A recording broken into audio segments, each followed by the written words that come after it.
Okorocha, Abasil. Without invitation. Oh, on your presidency now, though.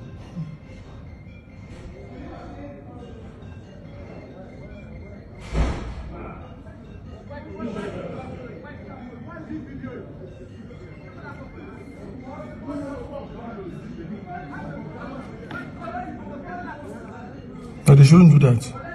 No, they shouldn't collect the phone. No. Well, you shouldn't be listening to me. You can't do that. They can't do that. Okay, 20. Do you understand? No. They shouldn't take the phone. They should just leave him.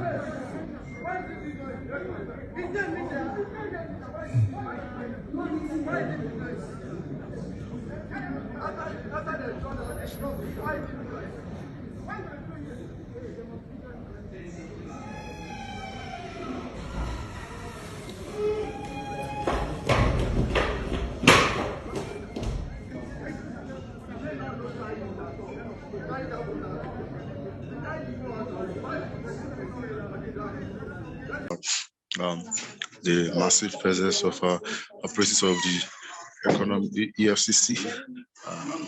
Okay, now we have Okocha's lawyer who wants to address journalists at his residence. No.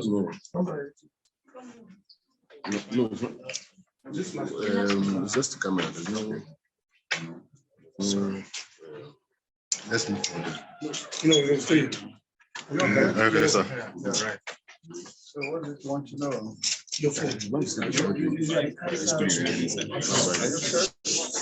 Yes. Sorry, you are the counsel for the person being held, being currently held hostage here by the operative of the Economic and Financial Commission.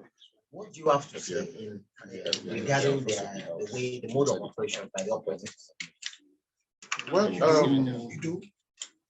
I got a distress call that the Rochas family is under siege, and I came here as his legal counsel, and as lead counsel, who is handling all the matters that I caught and have transferred in respect of these matters. I got here now. I met a detachment of EFCC officers and security men, and then they are led by investigation officers who are quite familiar towards the legal team in this matter. And my simple request is, what is going on here? And the answer is that the Director of Operations would want to have a meeting with His Excellency, the Governor, and distinguished Senator. Now, before now, there have been issues on the ground. There are extant court orders restraining arrests, restraining interrogations. Court orders made by the Federal High Court in Abuja and the Federal High Court in Port Harcourt, restraining interrogations in respect of this same subject matter. So, what I have sought to do responsibly is to ask whether there are letters of invitation. There is none. Warrant of arrest, there is none. Are there processes, court processes to be served? There are none. In fact, processes of court are served by court officials who are the bailiffs of the court. So there are none. So the question then is, what is really going on?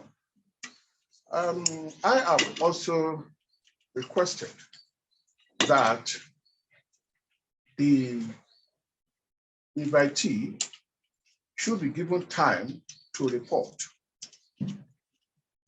either later this week or early next week, or any time other than the day of the screening of the presidential aspirants on the platform of APC, in respect of which the distinguished senator is a most prominent person who is to be screened for the office of presidency of Nigeria.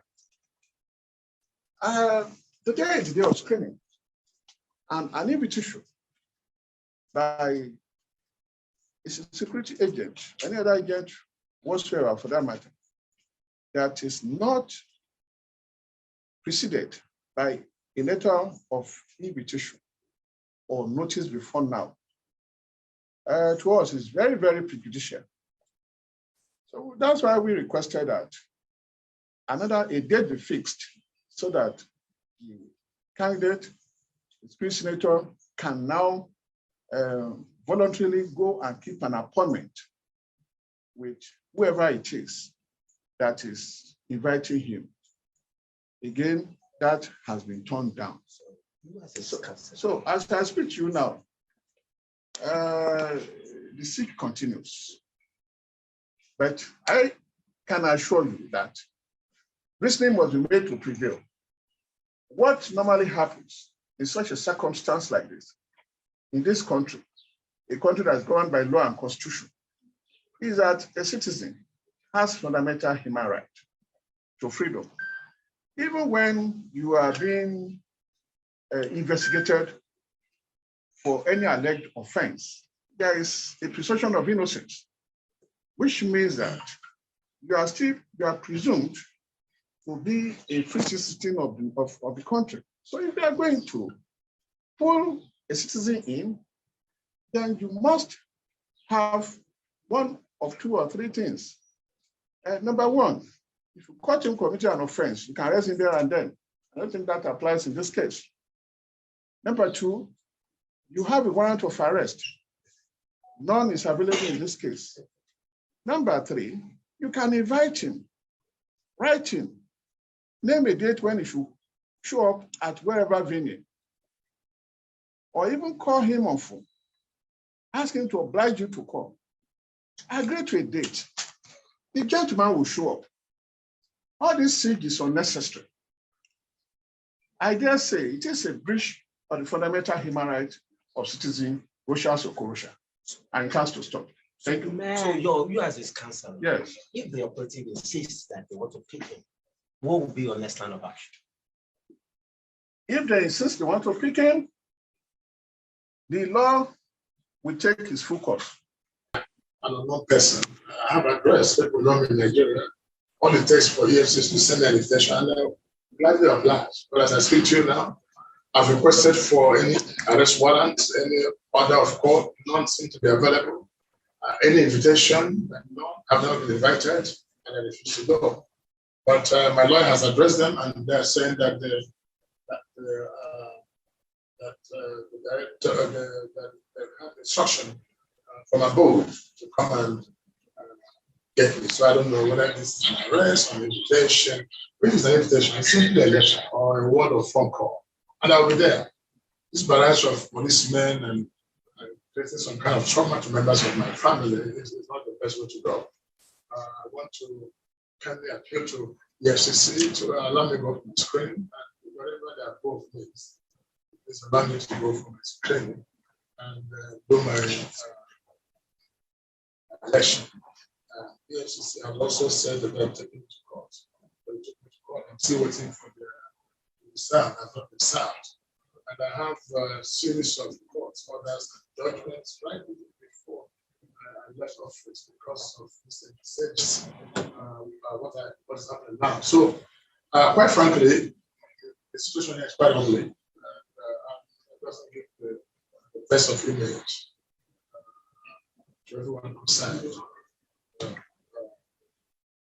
I think I should be allowed to go from my screen.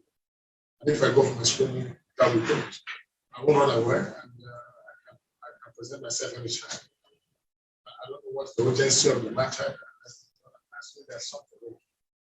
But whatever it is, I'm waiting. I'm told them they mobilize and they will soon forcefully get themselves into my house, fantastic my bedroom to whisk me away and to get me arrested. That also, waiting. Thank you. Thank you. Okay, that's Senator Rochas Okorocha, who just addressed us that he didn't get any invite from the operatives of the EFCC before